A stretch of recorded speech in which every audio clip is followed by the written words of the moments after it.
This video comes from TikTok user Tuss. He works on a private excavation site that starts above ground and extends underground.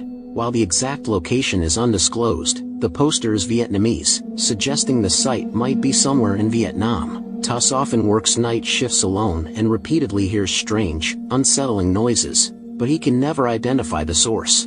In one clip, eerie wailing and screaming can be heard, though no one is visible nearby or even in the distance. Tuss steps out of his vehicle to investigate but finds nothing unusual.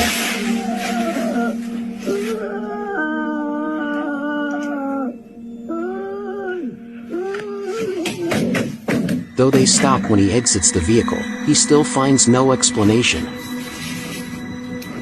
Some viewers believe these could be the actions of a jinn or a skinwalker. What do you think?